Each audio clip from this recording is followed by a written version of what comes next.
All right. Well, hello, everybody. I'm Justin. This is Pansy. This is the Friends with Benefits podcast. We are officially live, and we're glad you're all here with us. And well, I'll start us off like this.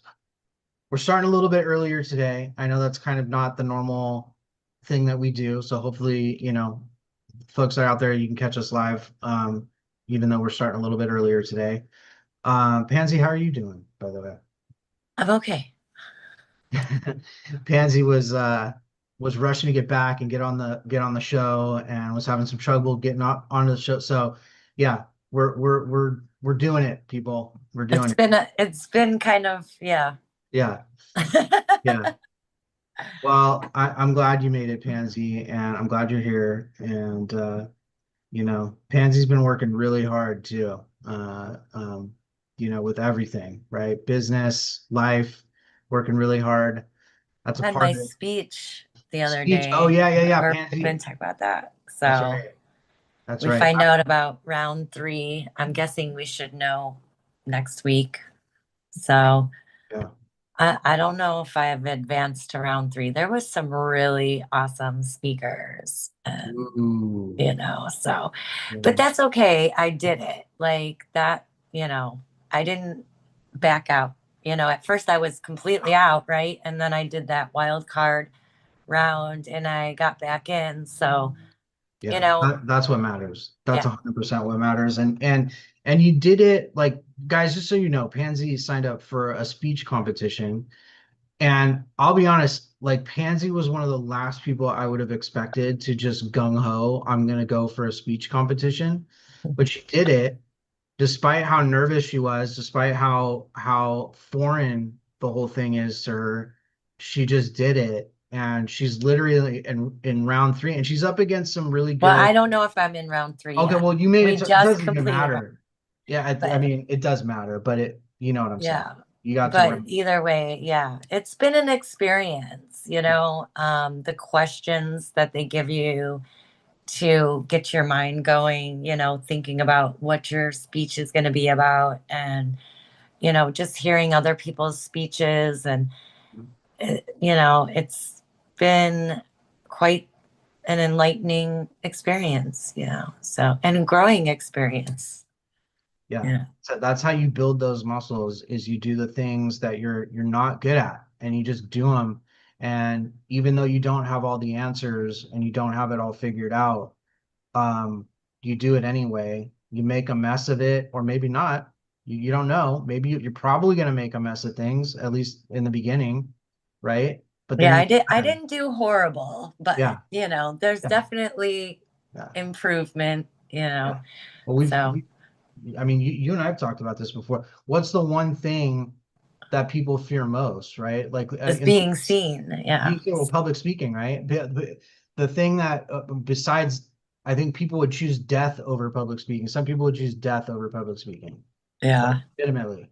So So good for you. And that's we'll have to do an episode about that because that's a big deal and it takes work. Like it's not like you just kind of winged everything. You did put in some thought to it, and you did have to do some practicing and get out of your comfort zone and all those important things. So super cool with that. Well, we do have a really cool guest. I'm very excited. We're both really excited that she's here with us. Pan, yes, you go ahead and our introduce. featured friend for today is Stephanie Trotta, and she's going to talk to us about her co-living. Hi, Stephanie. Yay.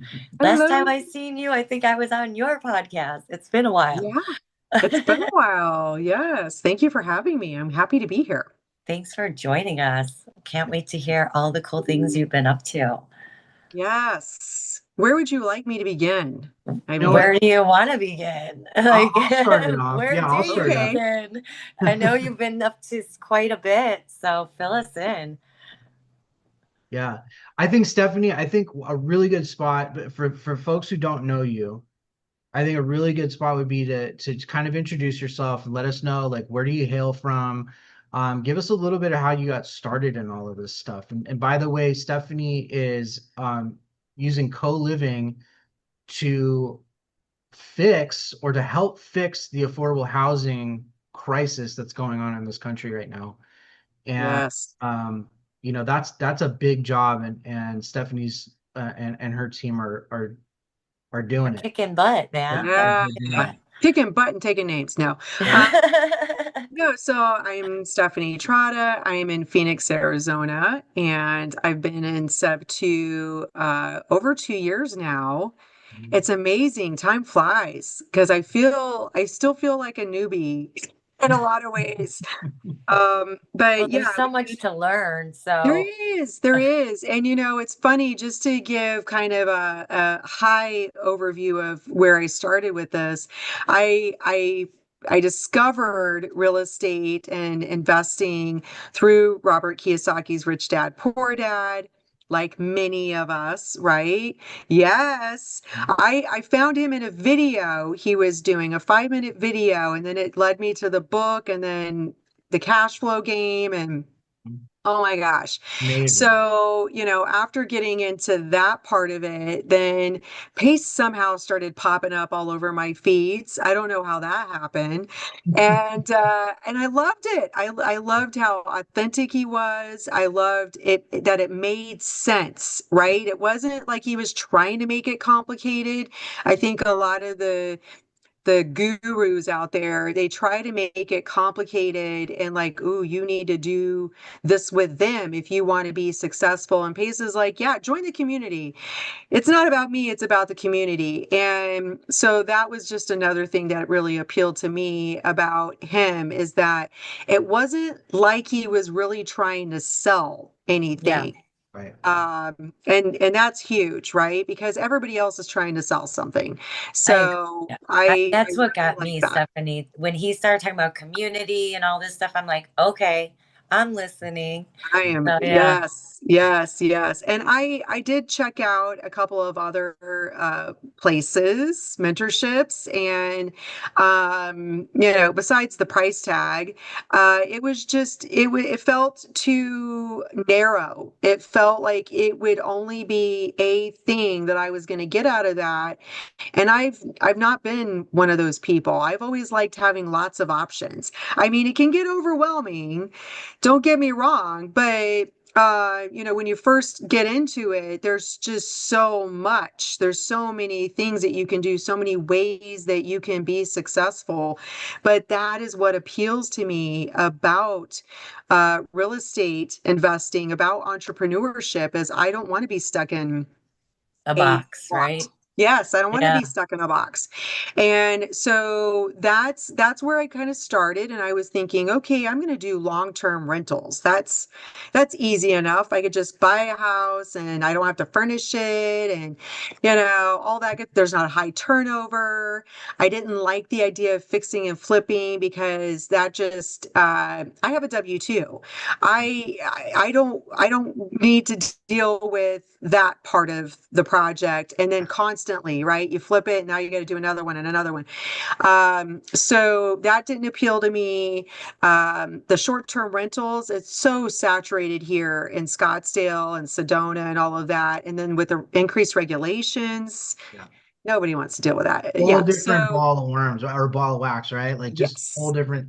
Yeah, yeah, yeah. And each one of those, and I've had conversations with people about this too. Each one of those different strategies that you just described, they're different businesses. It's not like they're Yes. different. It's not like they're just different strategies. They're totally different business models.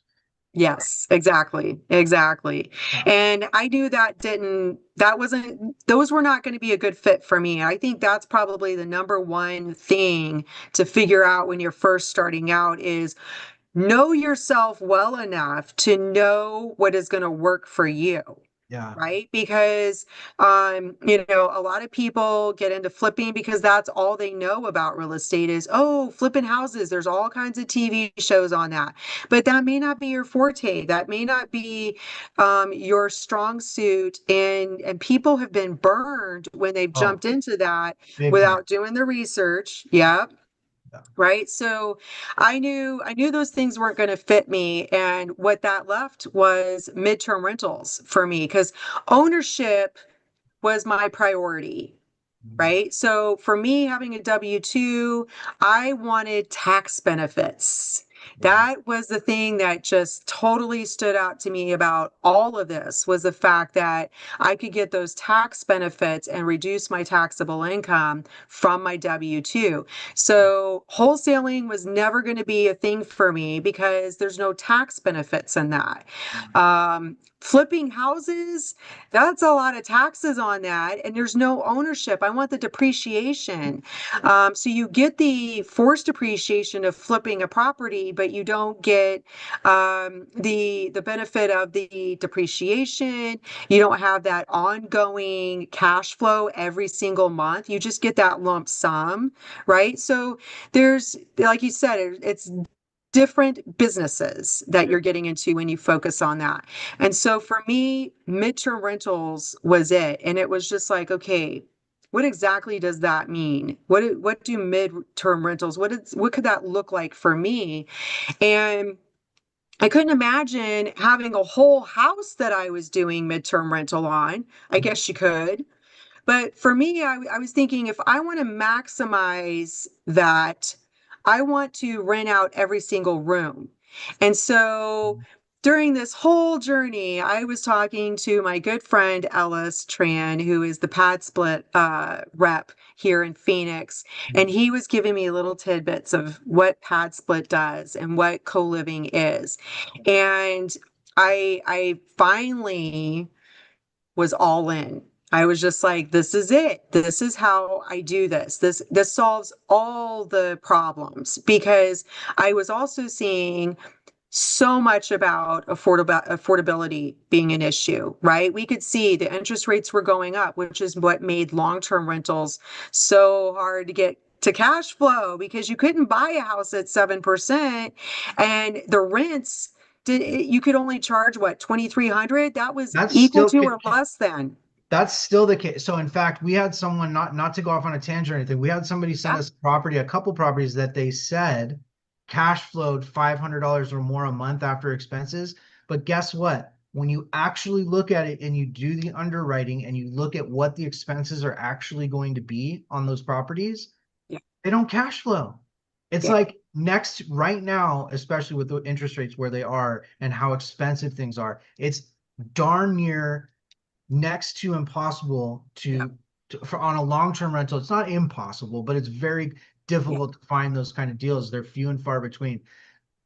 For you, when that spark clicked, when you were like, I'm all in, like when that happened, was it sounds like a combination of things. Like you were leaning into what you knew you were good at and what you knew your strengths were, but also you kind of already knew. Did you kind of already know, like, I think I'm ready to go for this before, that the individual was helping you, kind of giving you helping you understand the model a little bit better? Or was it when you finally kind of understood all the pieces, were you just kind of like, that's it, you know? I will admit that I'm a little stubborn.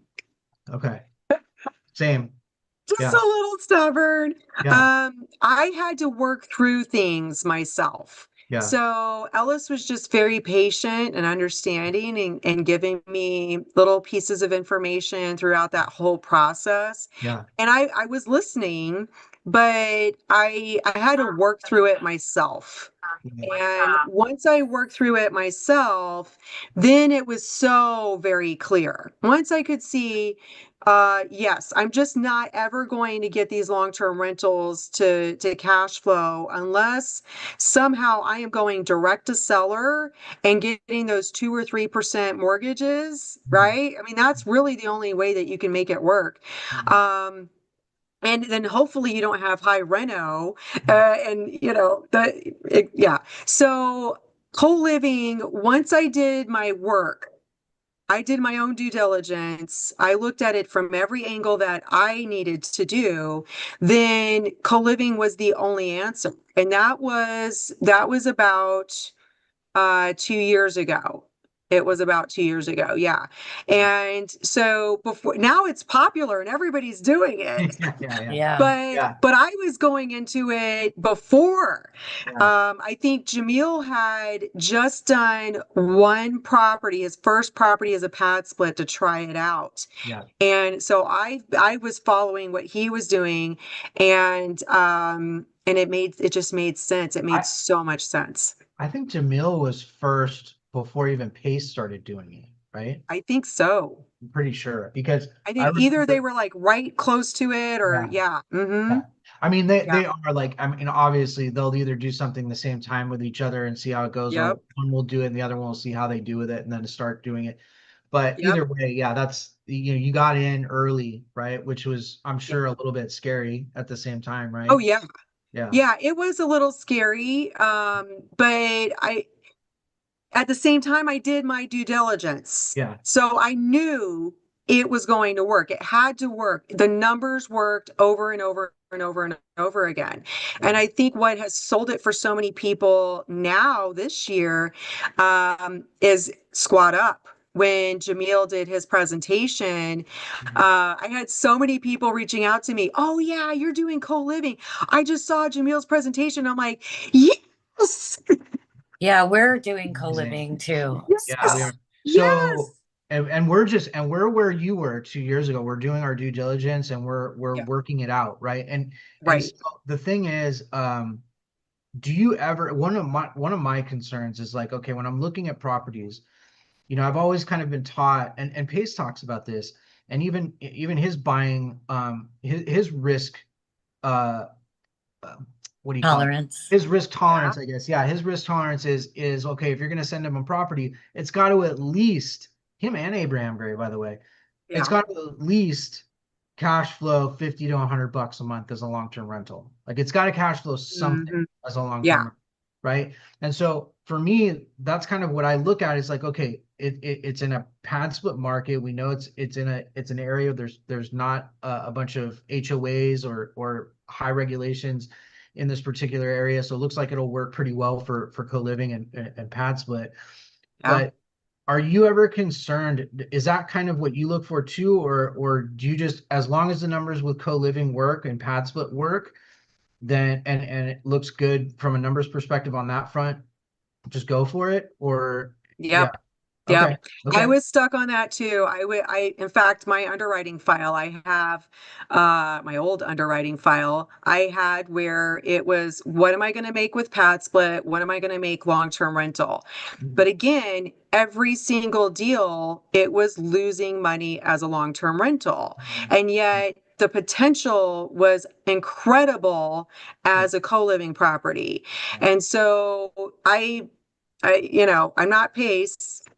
You right, took I the told chance or though. Abraham, I yeah, get it, they can have that criteria, yeah, and that works for them, but that wasn't working for me. That wasn't working for us. And I think I see my partner joined as well yeah, on here. So, we decided to, I guess, take that leap of faith, if you will, and say, if the numbers work and they meet our minimum criteria. So that's another thing.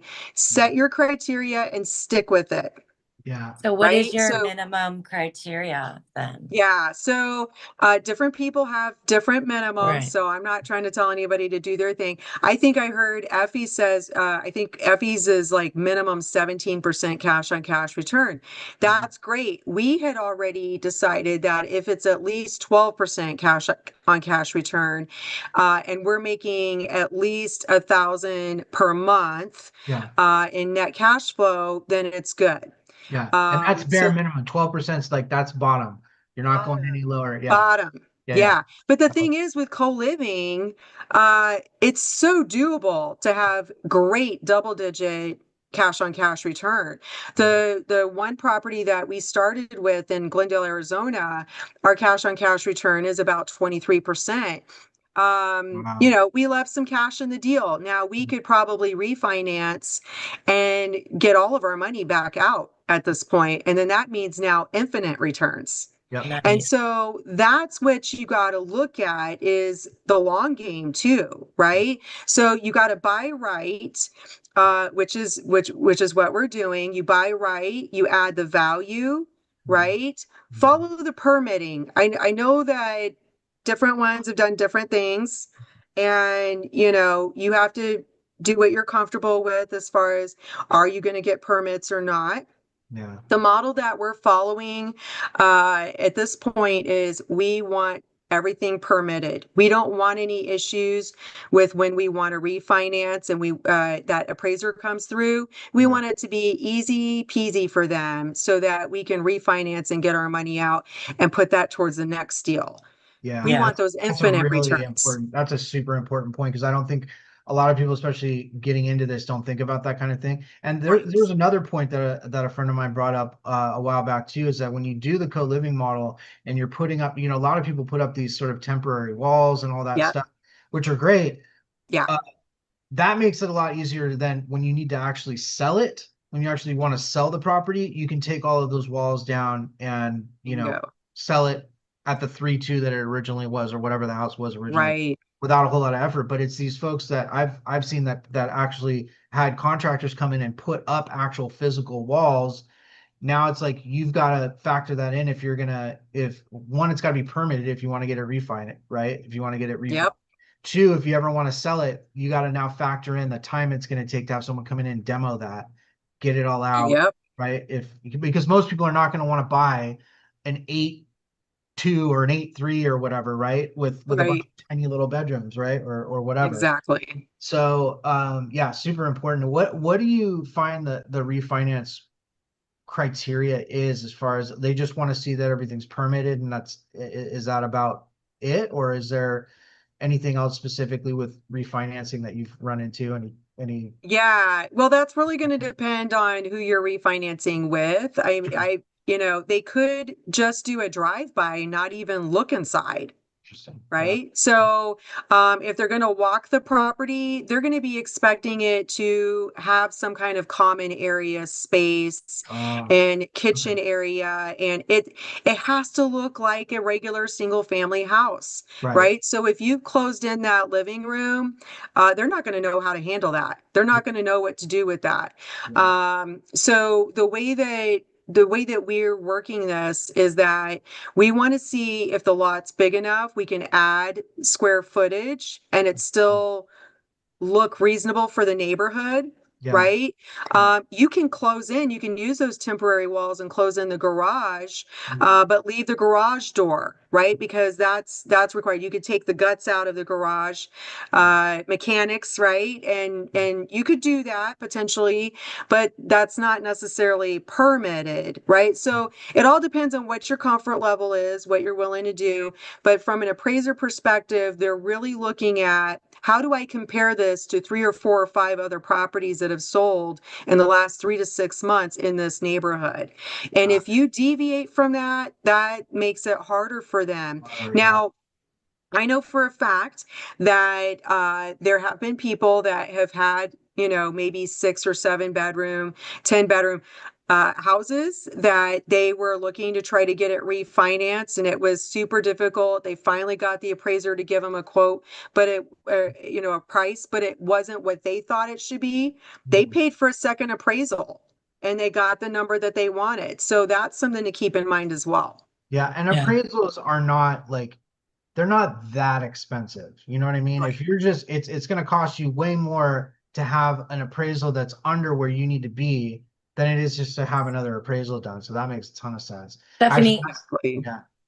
Yeah. so I have a question. Did you say, how are you purchasing your properties? Are you doing only creative or are you doing cash at all? Good question. We would love to see some seller financing deals come our way. And as much as I love the Subto community, I'm gun shy on the Subto deals themselves. So I would say, as far as creative is concerned, seller finance all day long, every single day. Please, please, please, please, and more. Okay. But otherwise, we're just using cash. Yeah. Now, Yeah. So I always like kind of going back to the beginning, like your first co-living property that you did. Did you raise funds for that, or did you have funds saved up? How'd that go financially for you? I actually used my own money to Oh, start, and then I was sharing the opportunity with my partner, and she was like, send me the info on that. I'd like to see that. And I was like, okay. And I thought, wait a minute. Do you want me to just send it to you because you're going to take a look, or do you want me to send it to you like this is a presentation? Yeah. She's Nice. like, send it to me like it's a presentation. And I was like, I will do that. And She's like, so sell me, girl, oh sell me. yeah. So it was like, okay, let me get all of this organized. And first I had to get the contract over to the seller to make sure I was really getting it, right? And then I did my presentation, included all of my due diligence, how I underwrote the deal. And yeah, she loved the deal and we became partners and we're doing more. We're all in co-living. We want to help people. The yeah, the numbers are great for us, but yeah, that's not what's driving it. yeah, So I know Yeah. we've talked a lot about numbers and they look great and we have our minimum cash on cash return and minimum net cash flow and all of that. mhm, But I will tell you that what I am passionate about is that I can do this to help my family, but I can help so many more people. yeah, And that's what is really driving this for me because I'm not going to just help one family have a house to live in. I'm going to help many people who are having a hard time renting an apartment that's, as much as a mortgage, if not more. yeah, Right? Yeah. They can't Or afford that. The people that can't afford to buy a house or rent, they can afford a room in a nice home that's clean and safe and quiet, that's near work, yeah, that's near the shopping centers and all of the things that they need to do, that's near the bus stops. yeah, And this goes even further than that, not just the people that are working and need a place to lay their heads every night, but there's people like single families, single parents that have children and they're transitioning, they've hit hard times and they need some help. There's organizations that are helping them. And that really, when I learned about that, that really spoke to me because my mom was a single parent and it was just the two of us. And there were times where we were homeless and we yeah, had no place to live. And if there had been organizations like there are now that need our help, we'll bring the houses and you fill them, right? You provide the services. And so we're really looking towards helping these organizations, helping churches, helping other organizations. There's one called Dress for Success, where they're helping females getting yeah, out of prison and transitioning back into society. They need stable environments so that yeah. they can be set up for success. yeah, So And we can be a part of that. yeah, yeah. so Stephanie, so back to the single parents, how are you doing that then? Like, because I know most co-living are just one single person for the most part in a room. So you're adding like the parent and the child in a room together. Right, right. Yeah, Okay. Because I've yeah. been considering something like that for my house that Mhm. I have. Um, Right. Now, the key is the whole house needs to be set up for that, right? You can't, I think you would be really lending yourself to a lot of conflict if you had single individuals with no kids in the same house as parents with their kids, right? I think that could be an increase of Yeah, conflict for yeah, sure. there's a lot yeah, of things that go Yes. into that. You want to make sure Right, kids are safe and everything right, like that. yeah. right. That's a really good point. That's a Yeah. really good Yes. point because The because whole house needs to be dedicated to whatever that purpose it's is, like for one or the sure. other. It's like if you're just gonna have a bunch of singles in the house, that's what it is. If you're gonna have families in Exactly. the house, That's what it is. Yeah, that's a good, really. Right, right. And I think Pad Split recently, sometime this year, they just opened it up where there's the possibility of having couples rent a room from houses. But again, we have not gone down that path. Yeah. I'm curious to see what other hosts Mhm. are seeing with that, because I still think that if you've got some singles mixed in with couples, that, Mhm.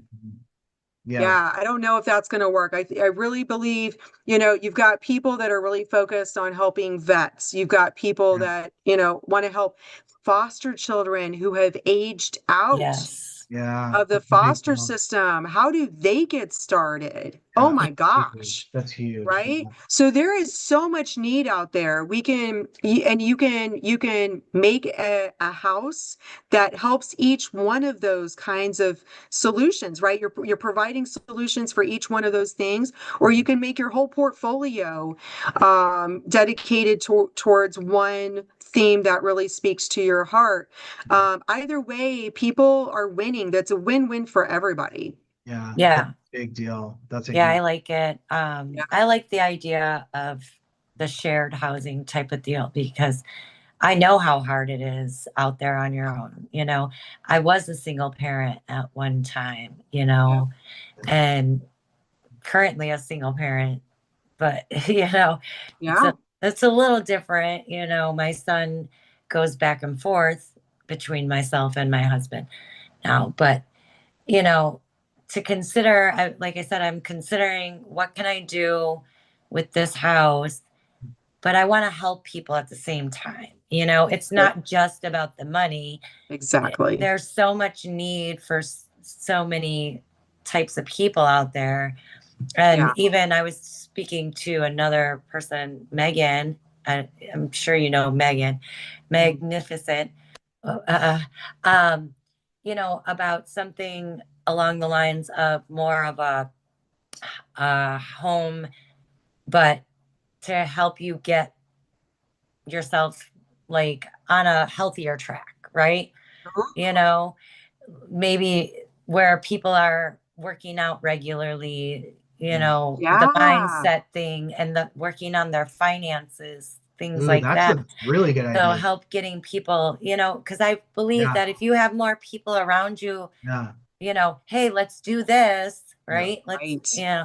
Then you're more willing to do it and keep going, right? Oh, yeah. It'd be like a co-living version of Marlon's like motivation manor Yes. or something. There you go. Exactly what I Something Yeah. like that. thought of. Yeah. Yeah. Yeah. Yeah. Exactly. I love that idea. That's brilliant.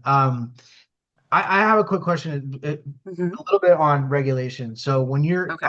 affordable housing is kind of like you're not kind of you're really navigating lengthy regulatory frameworks, right? In some of these markets, right? So how do you navigate that? Are you building relationships with like city planners, housing authorities? Like what does that look like for you guys? Yeah, absolutely.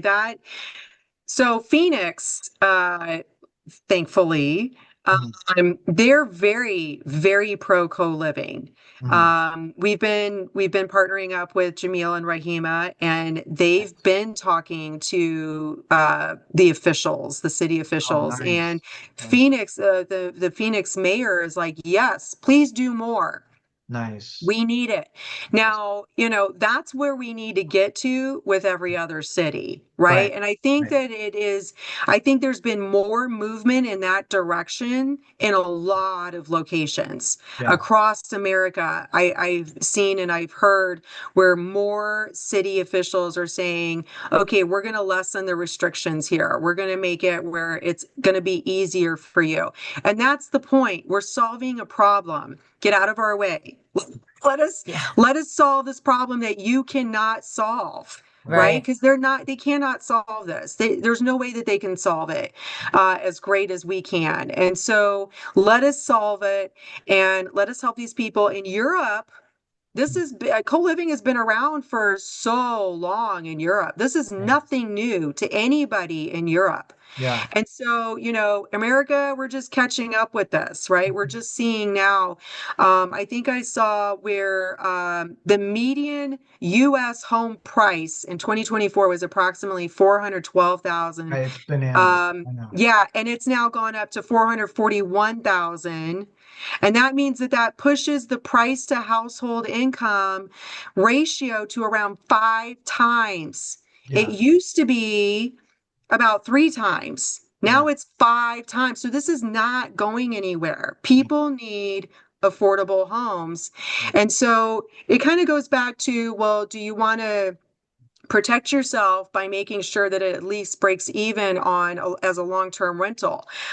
If you're buying properties in the right places and building those relationships with organizations to fill those homes, you'll have no problem keeping those homes filled. Yeah.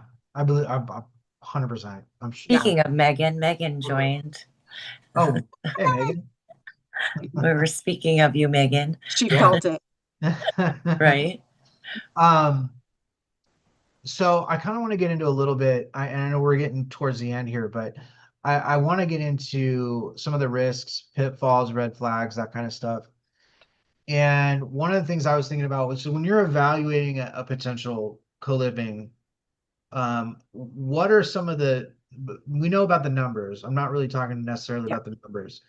What are some other like deal breakers for you guys? Like what red flags or deal breakers, either or? Um, Off the top of my head, I would say it cannot be on the outskirts, right? Okay. We're not trying to find a house out in rural America to Mhm. do You co-living. need it Yeah. near like Yeah. Nobody's going to be transportation. there. Yeah. Yes, Yeah. it needs to be around work centers and shopping centers. And so I've had people bring me deals. They're like, "Ooh, this is going to cash flow and the numbers are so great and this is going to be perfect for co-living because it's already got all this square footage and there's no HOA." But then I go look it up and it's like 45 minutes to the nearest bus stop. Yeah. And you can't do that. I can't do that. That makes sense. It has to be in the metropolitan areas where there's growth, Right. because that's where the biggest need is. And if you want to reduce your risk as an owner, as a buyer, you want to buy where the need is. Right. So the biggest red flag to me is, don't send me a house that's out in the middle of nowhere. It doesn't matter how much the square footage is and that there's no HOA. If it's so far from a bus stop or the work centers or the shopping centers. So that's mainly what I focus on. That's my biggest red flag. Other things that I look for. I like that though. That's a that's a good That's point. huge right there, right? Yeah.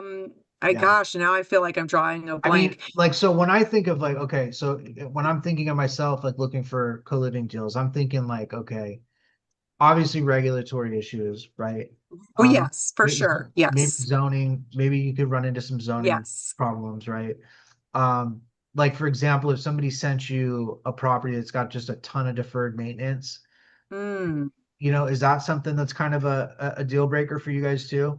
It's funny that you asked that, because if you had asked me that 2 years ago, I would have said, there is no way I'm taking a property that needs a bunch of work to it. Yeah. My buy box was very much, I want light cosmetic reno. Mhm. But the problem is then you're buying close to retail Yeah. and you have no cushion, no flexibility to do a refi. If you want to do a refi, right? You're going to have to Yeah. wait a while and hope the price goes up fast enough for you to be able to do a refi to get your money out. And so the magic formula really is that you're adding value to that property. Sure. So you need to buy deep enough Mhm. to add the value that you need to add some square footage, make sure that lot size is big enough to add some square footage, Mhm. and then Do the updates, make it look like a decent home that you would want to live in.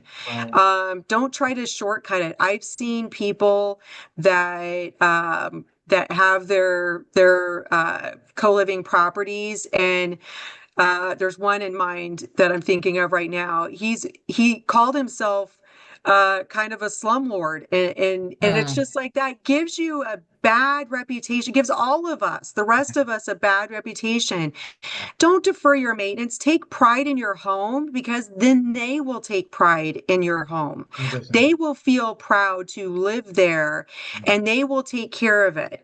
Yeah. That's the biggest compliments I have seen and that I've gotten consistently is, this house is so great. It's so nice. It's so clean. It's so updated.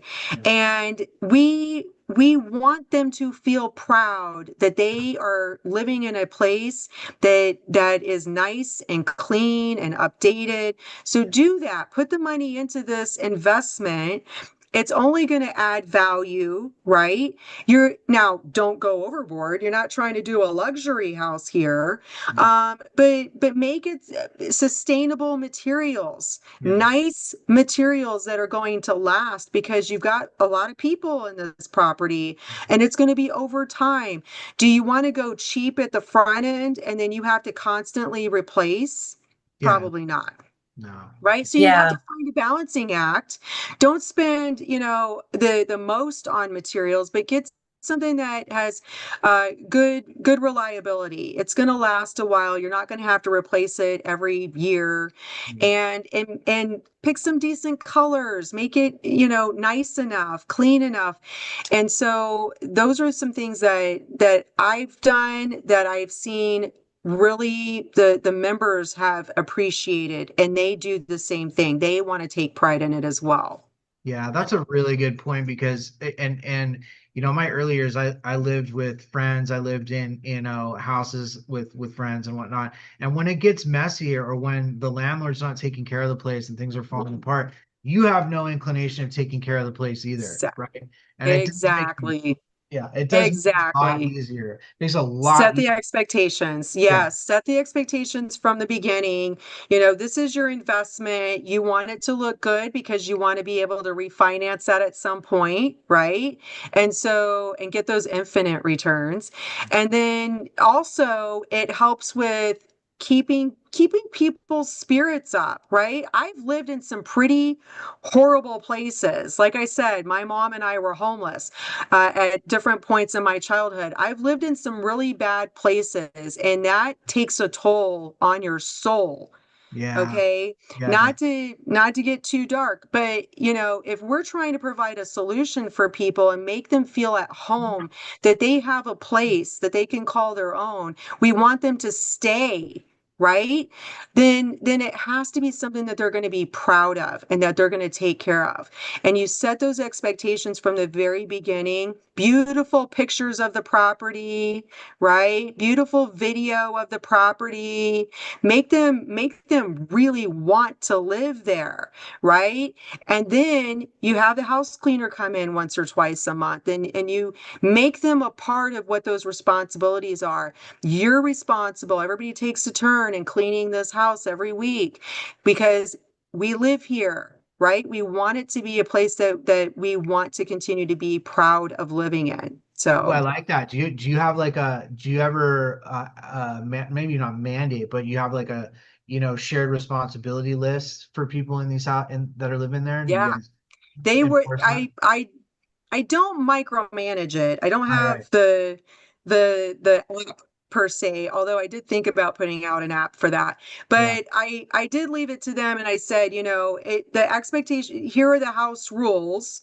And one of the house rules is that everybody takes a turn. They have their week where they're dumping the trash and taking the trash out to the curb and then bringing it back. They're Right. bringing the mail in. They're doing the basics, Yeah. right? If there's supplies in the common area that have run out, then they're replenishing that, and they're keeping the place tidy. And so there's not everybody's stuff everywhere, because that's one of those conflicts, right? You want to keep the risk of conflict down. And so how do we do that? Well, everybody's responsible for doing their part in the home. And as long as everybody's doing their part, then everybody's happy, right? Sometimes I do get messages where somebody's not doing their part. Are you That happens. self-managing, Yeah. Stephanie? Yes, we are self-managing. Yeah. Okay. So that's one thing to think of if you're first getting into co-living is, there's not a lot of property managers that are familiar with co-living. They know long-term rentals, they know short-term rentals. They don't know co-living. And so you can probably go on to the different groups that are out there, like Pad Split. There's all kinds of Facebook groups for Yeah. co-living hosts, and you can see if somebody is a co-living host that's willing to manage other properties. That's where I think you're going to have the most benefit. That's something that we're working towards, is that we're self-managing and we're taking everything that we're doing and learning, and we're creating that structure, those systems, the processes, and then we can put that out and help other people with that. Yeah, that's great. That's really, and I know Pace and a lot of these guys have been doing this for a long time. You do that, you create your own management company, right? Yes, That exactly. why not do Do that, it, especially get if it you the have way that you, experience. because this is the thing too. You hire a property manager, they're going to have their own way of doing things. Right. And they're not necessarily going to represent you the way that you want to be represented. Yeah. So, and then they charge, whatever fee An that they arm and a charge too. leg. Yeah. Yeah. Yeah. Yeah. They and trust me, property management, the real expense of property management is not the percentage necessarily that they're taking out of your monthly, gross rent. It's Yeah. the expenses that come up, the things that need to get fixed, where they upcharge you like, triple the amount that it Right. costs to get something. But Yes. so I'm gonna. Pansy, do you have any other questions? Because I have a kind of a final question for I Stephanie. think we covered quite a bit. I think so too. So my question is, because a lot of folks that watch are new, or maybe they've been in real estate for a while, but they're maybe new to co-living. What would you say? What would be your top tip for folks who are just getting started, or just starting to get interested in this and really thinking about taking that leap? What would be that piece of advice you would give? Partner with somebody that's been doing it. Mhm. I mean, Love that. that is it. Like, because you don't know what you don't know. Yeah. Right. And if whether you're new or like you said, maybe you're in real estate, but you haven't done co-living. Co-living isn't quite like any of the other things. Yeah. And so I think that the fastest, cleanest, easiest way for you to get started is just to partner with somebody that's already been doing it. And then you can think about what that partnership looks like. Maybe you just start with lending on the deal and you get, whatever percentage you want, 10, 11, 12%. And then you get your money out when they refi, and you do that a few times and you get used to, and you can see their process. Or maybe now you want to get more into it. You start by dipping your toes in, and then you want to get more and learn about the systems, the processes. Okay, now I want to partner up. Really, I want a part of the benefits and the ownership. So then we can talk about what that looks like. But I would say find somebody who's been doing it, because that's what really helped us is, we did it, we figured out a lot on our own, but to be able to partner with somebody that's been doing it, there's shortcuts, right? Yeah. You get the benefit of all the time that they've put into it. You get it in like a fraction of the time, Condensed. because they can just Yeah. tell you. Yeah. Yeah. Exactly. So Yeah. do You that. get That way you get halfway up the started. mountain. You get halfway up the mountain, they pull you up over the top. Exactly. Yeah. Exactly. Yeah. I love that. Awesome. That's a great piece of advice. So there you go, guys. Like, subscribe, join the community. You can meet people like Stephanie and jump in here and make those relationships. So Stephanie, where can people get a hold of you if they want to get in touch with you? Ooh, I have my blink here. Nice. No, Okay. I'm pointing the wrong way. Yeah, it's I all have my right. We see. Blink. Yes, I have my Blink. I'm on Facebook. I'm on Instagram. I got my YouTube channel. Yeah. At st as Stephanie. Sorry, I can't speak. Stephanie at TFC is how you can reach me Yeah. on Instagram. I love Nice. it. Nice. Thank you. Again, guys, that's at Stephanie TFC on Instagram, and then at the real Stephanie Trotta on Yes. YouTube. On So YouTube. yeah, Yeah. YouTube. love But it. you Love can it, love it. scan her QR code, and I'm sure all of that It's information is all there. there. That's Just the like easiest on thing to do. mine, all my information's Yeah, on my it's right QR there. code, Yep. and Justin. Yeah. So thanks, Love it. everyone. Yeah. Thank So you. yeah, thank you, Stephanie, again for coming in and sharing with us. We got to do this more often. So yeah, for Pansy and myself, as Friends with Benefits podcast, thank you guys for jumping in and taking part. Thank you for everybody for watching and for the support. And we will be back again next Next week. We're gonna Friday. have some pretty cool guests coming up too. So Actually, we'll be back Thursday that's right. That's right. That's right. and Friday. Thursday We and have a Friday. And special guest Thursday. yes, we do. We So need to we're get that out. we I know we're so bad. So we got some cool guests coming up, so stick around. It's only getting better. And but for that, I'm gonna say peace. See you guys later, and like and subscribe. We'll talk to you again soon.